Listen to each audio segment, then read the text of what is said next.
What's up, y'all? Colin Royce here. Today I'm going to show you how I made my song, Jellyfish.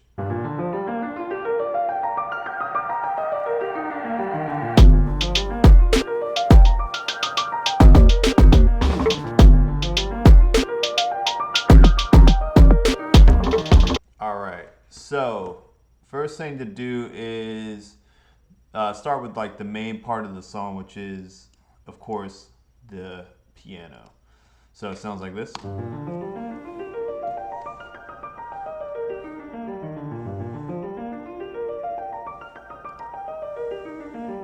And all that is just a G minor 7 up the scale, and then an E major 7 coming down. So those two chords are just, it's G minor 7 and then a E flat major 7. So those are like closely related. I think it's actually, yeah, there's only a one note difference, which is the F in them. So up the scale, G minor 7, and then down. That's all it is. So the piano sound is nothing but the Giant from Native Instruments. So it just sounds like this without any effects on it.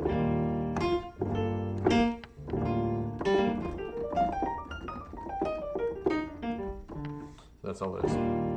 What really gives it that special sauce is this plugin here called RC20 Retro. So it's a very popular plugin. I'm sure many of you have heard of it, but it just gives everything kind of a retro feel. My favorite thing on here is the wobble, which gives it kind of an old tape effect. So without it, with it, get that little bit of that shimmer in the pitch there, just a little bit of noise to give it that vinyl feel, and then a shit ton of reverb going on. So without the reverb, with it. So I normally wouldn't use that much reverb, but on this one I did for some reason.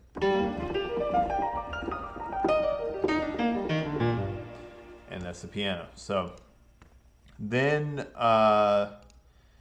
you go on to the drums. So the drums, it's like the piano and the drums, once those are sounding right for this track, I mean, that's really all you need. So here are the drums by themselves.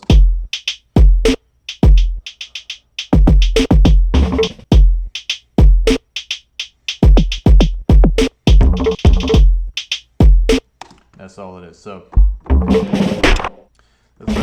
what I do is whenever I am choosing drums, I usually take a day or a session and I'll just create a bunch of drum kits. So what I do is I'll download a whole pack off of Splice. I don't pick and choose anymore. I just pick a whole pack that I like, and I'll download like all 300 samples, 400, whatever it is, and I'll drag them all into a drum rack in Ableton. So that way when I'm going through, I got selection.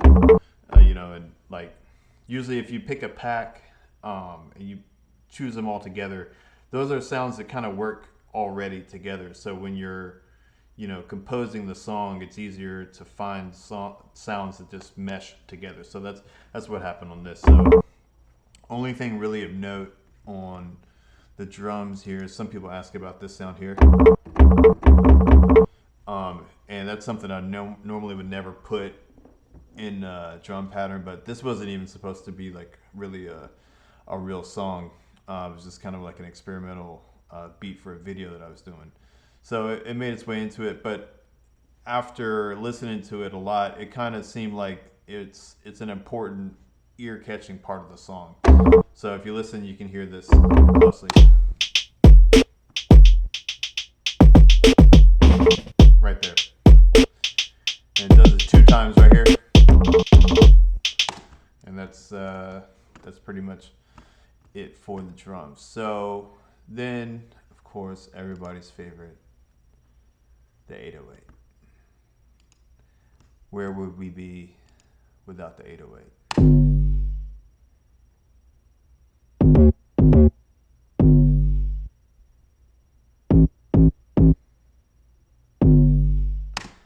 That is all that is like some basic 808 off of Splice put into Simpler, and then just compressed and saturated and OTT on it. So it's got that buzz.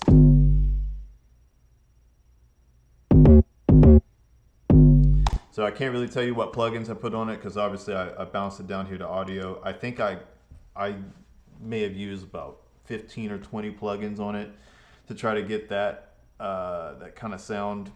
I didn't really know what I wanted when I started it. It just, I just started dragging plugins in and see where it ended up. So eventually I stopped it on this sound. It seemed to just work. So I'll play kind of the main part of the song. So you got the drums, the piano, and the 808 that just kind of, that's the meat of the song, right?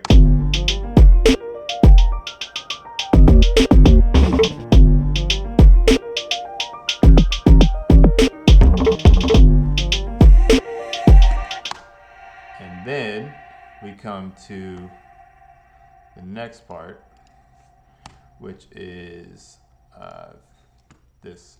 I call it the ear candy here. So that's not it. Where is it? Oh, here it is. That was one too low. So like at this point of the song, we're 20 seconds in. They've heard the piano, right? So they've heard the. They're like, oh, okay, that's cool. Then you hit them with the drums at 808, and they're like, okay. But then it keeps going, and then you need something else to keep them engaged. Because if not, they're just gonna hit skip, going to the next song. Because listeners these days are very, very fickle. So the easiest way, I think, to bring someone into the song is to bring a human voice in. I feel like your ears are very attracted to the human voice. And anytime you can put any type of semblance of, even if it's not like somebody actually singing or saying anything, just like, something to do with the human voice is gonna attract attention. So this was that.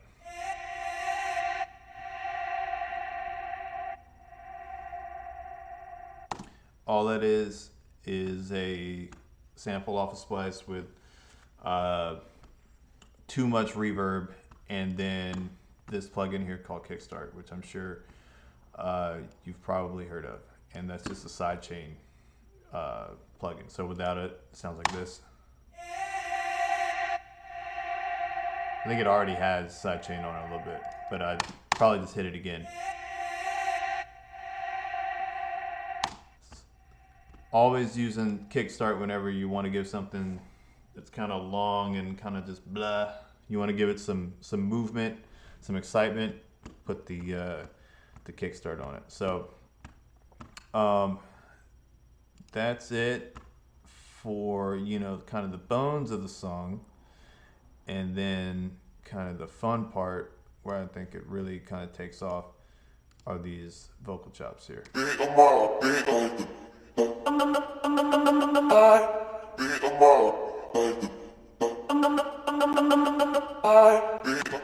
So what that is, it's Arcade by Output. Really dope plugin.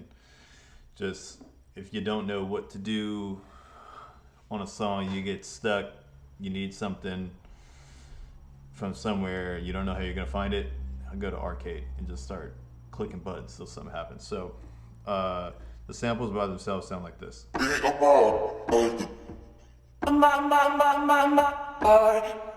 That's all it is. So in order to do that stutter effect, I press another key, which is F sharp here, and then you can kind of, without the key press, it's, but with it, so it's just, that's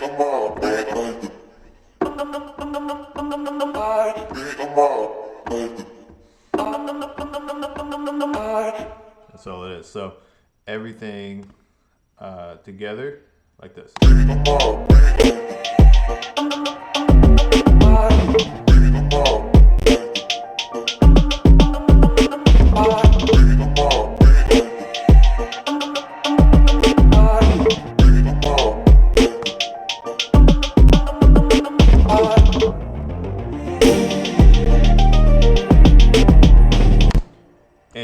and that's pretty much it. So once you get to, you know, this vocal chop part, I mean, that's the best part of the track.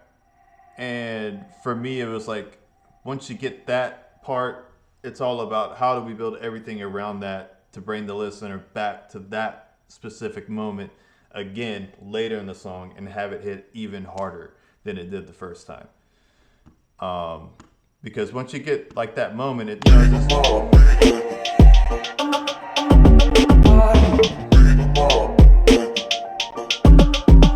you know, when somebody wants to start dancing or they just kind of like, oh shit, what's going on here? Once you got that, I mean, you got to just get out of the way, and or at least I try to just get out of the way and kind of build the rest of it. So the rest of it really doesn't change. I add like an arpeggiating synth from my Roland System 8, but it's just everything's just built off those chords and that drum pattern. It's just slight variations on it throughout the rest of the song to make it work. So that's my song. If you liked it, be sure to like, comment, subscribe, and see you next time. Peace.